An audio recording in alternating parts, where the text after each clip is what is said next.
पर वो धराशायी होने जा रहे हैं, धराशायी होने जा रहे हैं। 4 जून 2024 भारत का भविष्य तय करने जा रही है।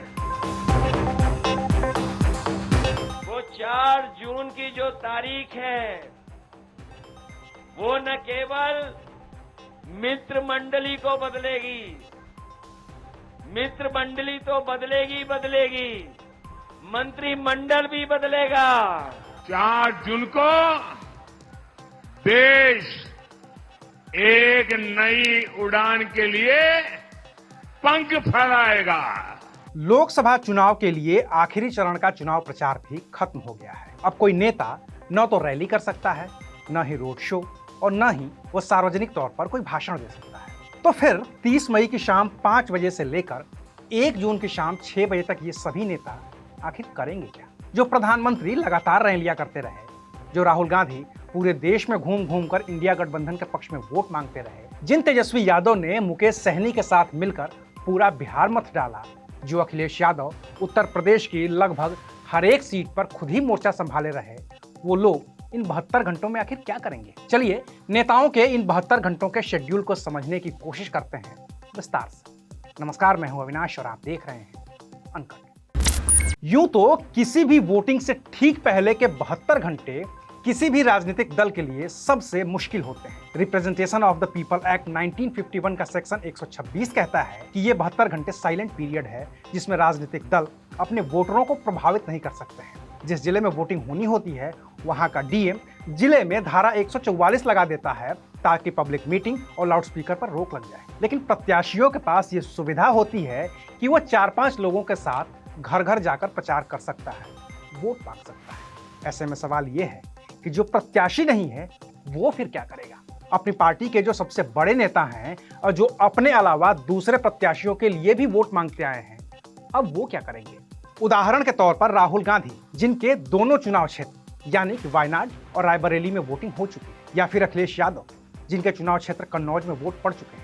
चुनाव प्रचार खत्म हो गया है और ये दोनों लोग प्रत्याशी हैं नहीं जहां वोटिंग होनी है। तो फिर ये लोग अगले 72 घंटे क्या करेंगे? इसका जवाब शायद किसी को ठीक से नहीं पता होगा, क्योंकि अभी तक ऐसे किसी भी नेता की तरफ से कोई आधिकारिक बयान नहीं आया है कि वो चुनाव प्रचार खत्म होने के बाद क्या कर रहे हैं। हाँ, जिस एक बड़े नेता का चुनाव अब भी बचा हुआ है, उनका पता है कि वो क्या कर रहे हैं, और वो नेता हैं खुद प्रधानमंत्री नरेंद्र मोदी, जिनके चुनाव क्षेत्र वाराणसी में 1 जून को वोटिंग होनी है।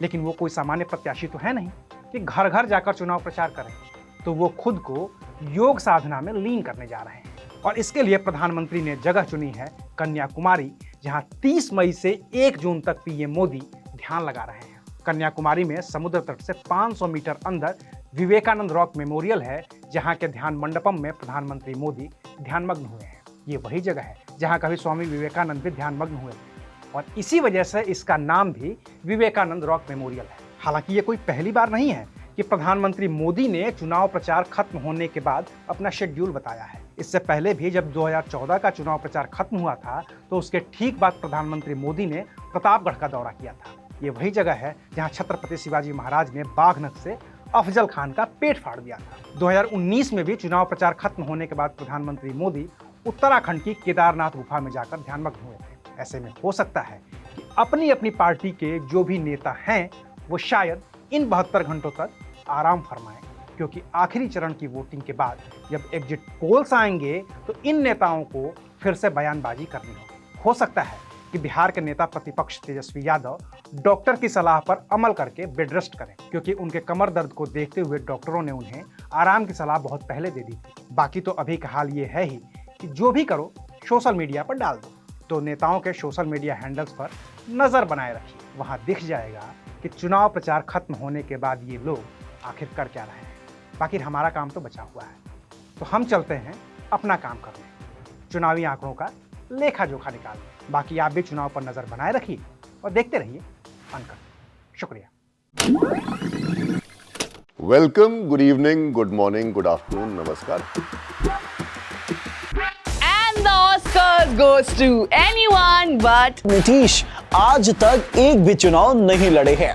बॉलीवुड की कोई एक हीरोइन या 2 या 3 हीरोइन जिन पे राघव चड्ढा को जो सबसे ज्यादा पसंद है? विद्या बालन से लेके कटरीना कैफ तक सारी पसंद। ऐसा नहीं कह सकते हैं, ऐसा नहीं कह सकते हैं। आई लोगों, मजा आ रहा है। शरीर को और दिमाग को बहुत कष्ट मिलता है। मतलब मेरी देखते ही हंसी छूट गई इस पे यार। कोई लड़के को फंसाना हो या पटाना हो तो लड़कियां कौन सी टेक्निक्स यूज करती है? यहाँ बोलेंगे वहाँ बोलेंगे ए लो। Sorry, I did not mean to joke. Ayodhya में बन रहे राम मंदिर के लिए बीजेपी ने क्या किया? लुट-पुट गया। इसी बात पे मुझे ट्रोल करेंगे सब। लुक एंड फील इस चीज की जो है ना वो इतनी बढ़िया है, मतलब ओहो। चलो मेरी वजह से आप इतने खुश हो तो अच्छा लग रहा है। भारत में इस समय अगर कुछ सबसे ज्यादा चर्चा में है तो वो है, अगर आप AI यूज करना नहीं सीखोगे तो इस जालिम दुनिया की रेस में पीछे तो रह जाओगे दोस्त। जिसने भी ये झूठी अफवाह फैलाई थी ना, भगवान कसम हम उनसे कहें कि सर क्यों परेशान है, चांद फेमस है अपने धब्बा के लिए। आंखें खोलो और सपना देखो। तनी ठुमका लगा के दिखाओ।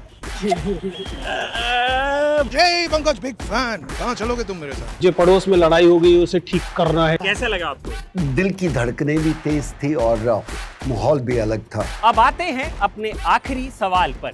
आपको छुट्टी नहीं मिली क्या? बहुत इमोशनल पल है।